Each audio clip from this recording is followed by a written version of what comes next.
मेरे प्रिय भाई और बहनों, आप सभी का इस कार्यक्रम में स्वागत है जिसका नाम है ईगल्स आइज। ये जो कार्यक्रम आप देख रहे हैं मेरे साथ और डॉक्टर ब्रूस के साथ। मेरे प्रिय भाई, आपको जानते हैं कि पिछले हफ्ते का जो प्रोग्राम के द्वारा हमें बहुत सारे कॉल मिले, बहुत सारे प्रश्न उन्होंने पूछे पुनर्निर्धारित। आप जानते हैं हमने इस विषय को पूरी रीति से उल्लेखन नहीं किया, हम बस ऐसे ही सोच रहे थे।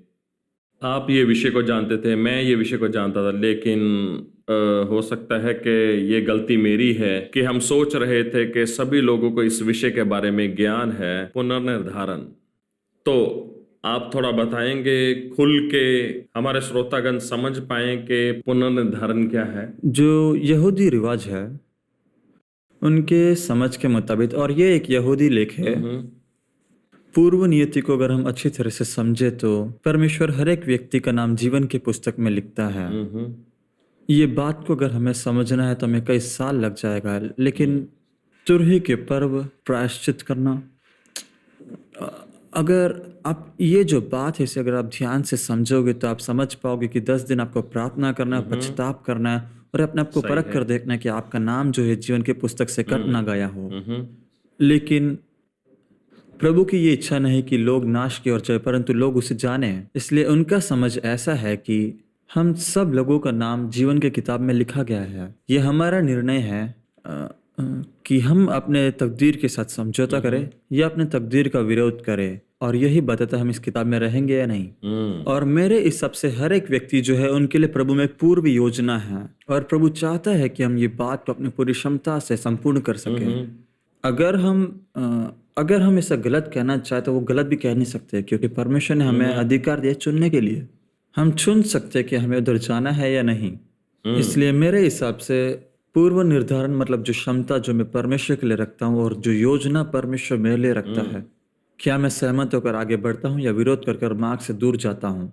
चाहे कि एक व्यक्ति का पुनर्निर्धारण हुआ हो, चाहे उनका जन्म यहाँ हुआ या वहां हुआ हो, उनका एक अपना चुनाव बिल्कुल। है परमेश्वर की योजना को रद्द करते हुए अपनी इच्छा को पूरा कर सके। ये आप दुनिया में देख लो, कई लोग हैं। हाँ, परंतु मैंने ये अनुभव किया है मेरे अपने जीवन में, मैं निश्चित हूं कि आप मेरे साथ सहमत होंगे।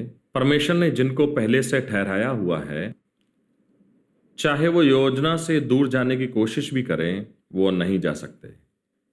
ऐसे कई लोग हैं जिन्हें परमेश्वर सीधे मार्ग पर लेकर आता है हमेशा, लेकिन ऐसे भी कई लोग हैं जो बलवा कर मर जाते हैं, बिल्कुल, अपने जिद पर अकड़ कर खड़े रहते हैं। वैसे स्तर तक पहुंचते के वापस नहीं आते। आप बाइबल में इजराइल के लोगों को देखो, वे लोग परमेश्वर के द्वारा बुलाए गए थे, लेकिन हम कई घटना देख सकते हैं जहां परमेश्वर ने सिर्फ धिक्कारा नहीं, लेकिन हम यिर्मयाह में देख सकते परमेश्वर उन्हें नाश करने जा रहा था, क्योंकि वे लोग परमेश्वर के विरोध अपनी योजना से बलवा कर रहे थे। लेकिन एक व्यक्ति था जो उनके लिए मध्यस्थ कर रहा था, वो था मूसा। हर समय वो कहते प्रभु ऐसा मत करो, या अब्राहम।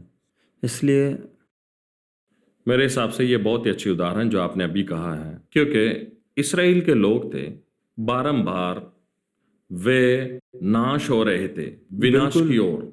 चाहे परमेश्वर की पहले ही योजना थी कि वो वाचा की आदेश में पहुंच जाएं। आप देखो उनके पास क्या था। उनके पास परमेश्वर की एक अद्भुत उपस्थिति थी। अगर हम देखें तो ये एक सामान्य बात नहीं है, लेकिन ये एक वास्तविक अभिव्यक्ति था। हम में से कितनों के पास था, लेकिन फिर भी उन्होंने बलवा किया। कई लोग ऐसा कहते कि आपका अनुभव मेरे पास होता तो मैं भी ये कर सकता था, लेकिन वो एक घमंड है। हम बिल्कुल जानते नहीं जो हमारे अंदर है वो दुष्टता और पाप है, प्रभु के लहू के बिना और उनकी कृपा के द्वारा। इसलिए आपके साथ एक अलौकिक अनुभव होने के कारण उसका मतलब ये नहीं कि आप प्रभु के निकट हो। आप जानते हैं, एक बात मुझे चिंतित करती है जो आपने अभी कहा। उन्होंने अपनी आंखों से खुला दर्शन को देखा, मेघ स्तंभ को दिन में देखा, अग्नि स्तंभ को रात में। 6 लाख परिवारों ने अपनी आंखों के द्वारा इस घटना को आत्मिक देखा। भोजन मन्ना भी। और परमेश्वर की महिमा सिनाई पर्वत पर उतर आया, तुरही की आवाज को अपने कानों से सुना। तो एक और दो जने नहीं, सभी ने, लगभग 30 लाख लोगों ने ये अनुभव को एक ही साथ किया। बिल्कुल। ये सब होने के बावजूद भी 40 साल तक उन्होंने मन्ना खाया, अग्निस्तंभ, मेघ स्तंभ उनके आगे पीछे 40 साल तक रहा। बिल्कुल।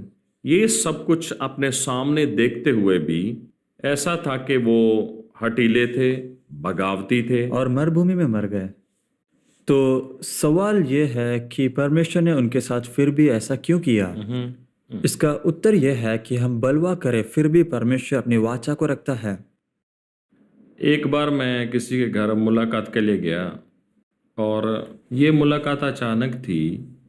तो पूर्व देशों में ऐसा अक्सर नहीं होता है, लेकिन पश्चिमी देशों में हम किसी के घर मुलाकात के लिए जा सकते हैं। हम ये अचानक हमारे वहाँ जाते भी हैं। होता है। ओ सही में? ओ ठीक है।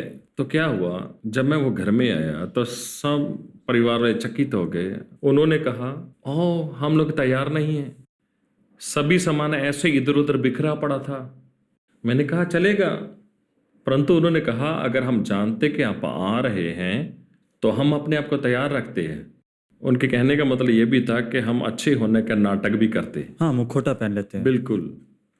आप जानते हैं कि कई बार मैं ये जो दृश्य है उससे मैं पुराने नियम के साथ जोड़ने की कोशिश करता हूँ। यहाँ पे चाहे कि परमेश्वर का दास और पास्टर और यहाँ तक यीशु मसीह किसी के पास आता है, हम मुखौटा डाल देते हैं, हम आज्ञाकारी बनने की कोशिश करते हैं, अच्छा बनने की कोशिश करते हैं और सब कुछ, तब तक जब तक वो व्यक्ति हमारे निकट हो। बिल्कुल।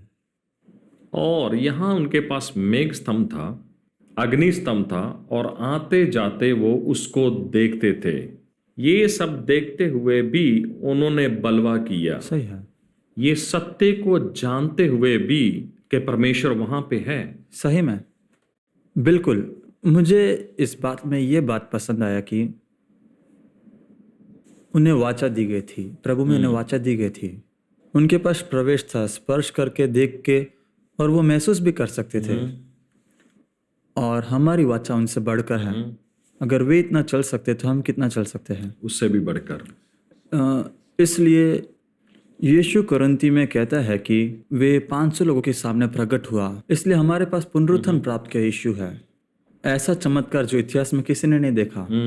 500 से अधिक लोगों ने उनसे बात किया और कहा यरूशलेम में सबको ये बताना, लेकिन सिर्फ 120 लोगों ने ये किया। क्यों? यही बात मुझे चौंकाता है, और ये इंसान का परिस्थिति है। तो आपने जो अभी कहा है, हम पीछे मुड़ के देखें तो 500 लोगों ने यीशु को देखा, 500 लोगों ने पुनरुत्थान यीशु को देखा, 500 लोगों ने 500 जोड़ी आंखों से यीशु का स्वर्गारोहण को देखा, और 500 लोगों ने 2 स्वर्गदूतों को देखा वहां खड़े हुए। 500 लोगों ने अपने कानों से ये वाणी को सुना कि पवित्र आत्मा का इंतजार करो, पिता की वाचा जो यरूशलेम में दी गई। और फिर भी आप जानते हो कि हाल ही में मैंने इस पर गहराई से अध्ययन किया, लेकिन 500 में से 120 लोगों ने ही इस बात को समझा बिल्कुल गहराई से, और बाकी जो 380 लोग थे वो ऐसे ही चले गए।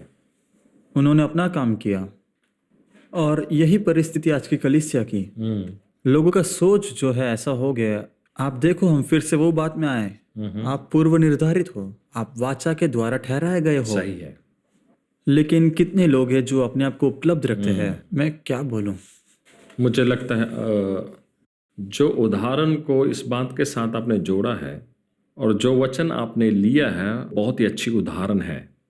500 लोग पहले से ठहराए गए थे कि उनका पवित्र आत्मा से बपतिस्मा हो, क्योंकि यीशु ने उनसे सीधे ही बात किया था। लेकिन 500 में से सिर्फ 120 लोगों ने अपनी मंजिल का चुनाव किया कि जो वो उसमें पूर्व ठहरे निर्धारित रहे। था। हाँ। बाकी जो 380 उनके लिए भी पूर्व योजना थी।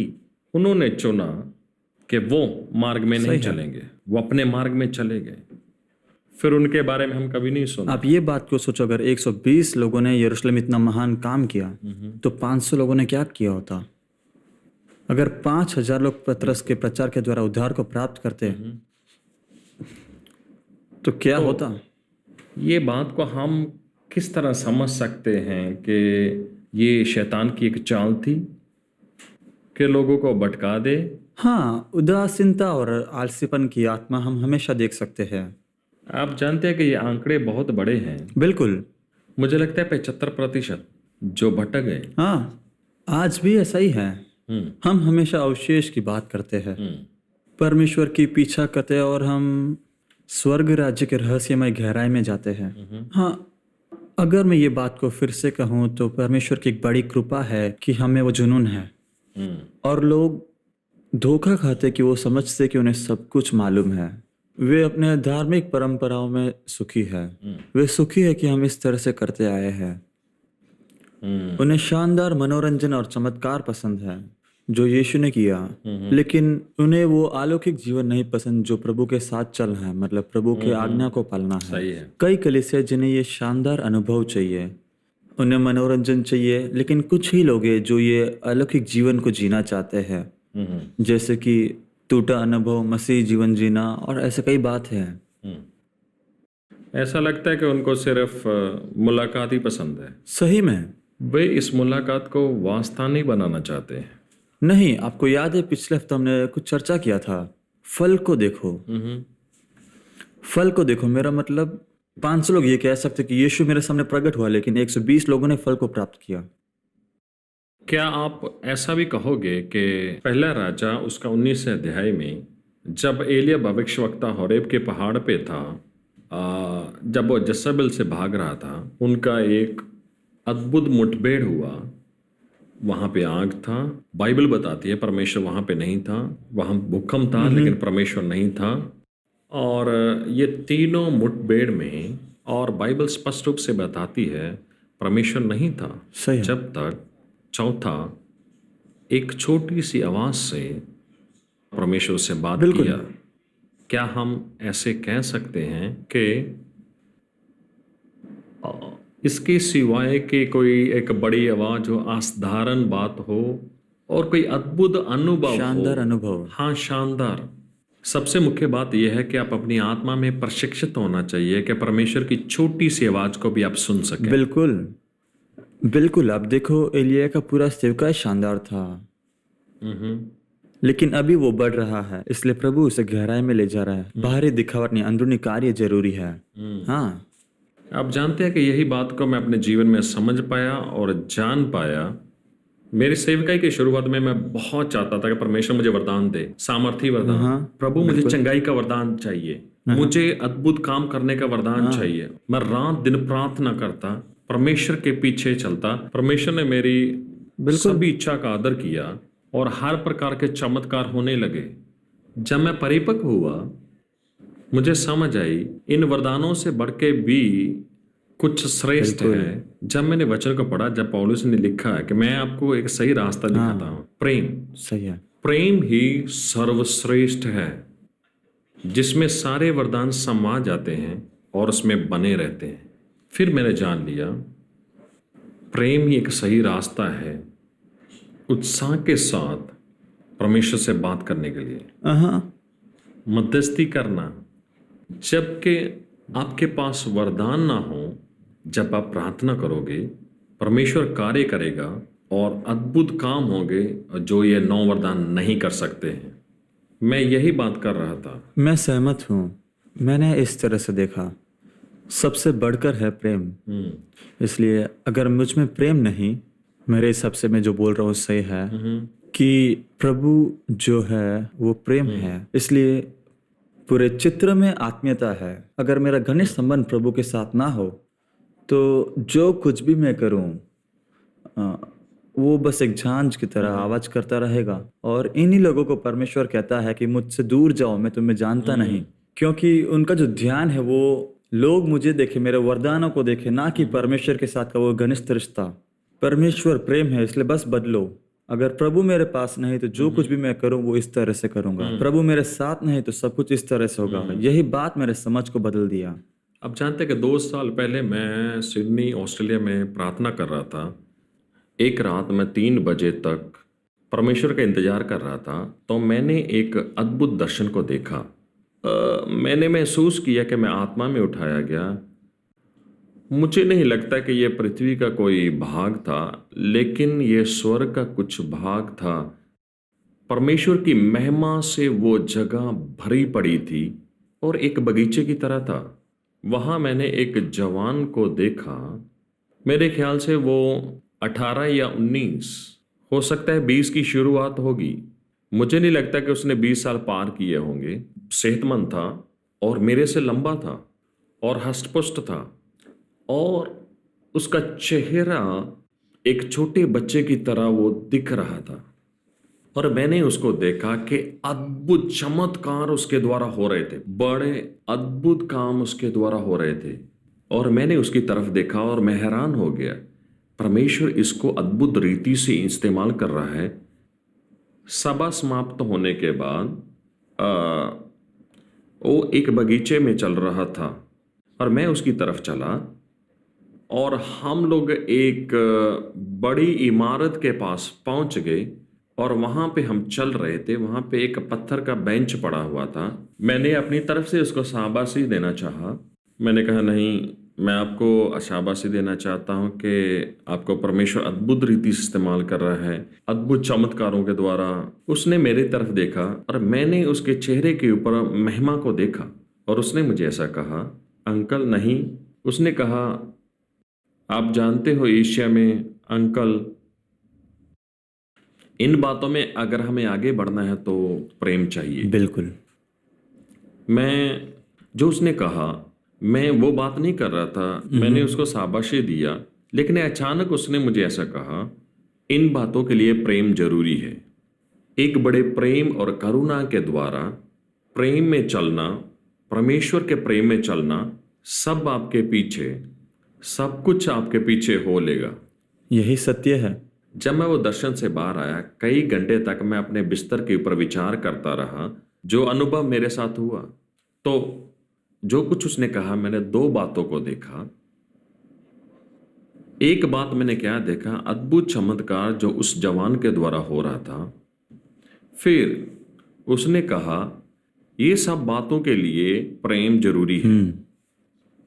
बिल्कुल सही है। आप कुछ कहना चाहोगे? मैं क्या कह सकता हूँ, मेरे हिसाब से जो आपने कहा एकदम सही है। प्रभु प्रेम है और जो कुछ भी यीशु ने किया, उन्होंने कहा, मैं तो मेरा नाम और चरित्र को प्रकट करने आया हूँ। प्रभु प्रेम है, इसलिए जो कुछ भी वो करे उसका जो नींव है, और हाँ, विश्वास प्रेम से कार्य करता है और प्रेम के द्वारा उन्होंने सब कुछ किया। इसलिए आप इन दोनों को अलग नहीं कर सकते। अभी पहला कुरिन्थियों उसके 12 अध्याय में यहाँ पे प्रेरित पौल 9 वरदानों के बारे में प्रकाशन दे रहे हैं।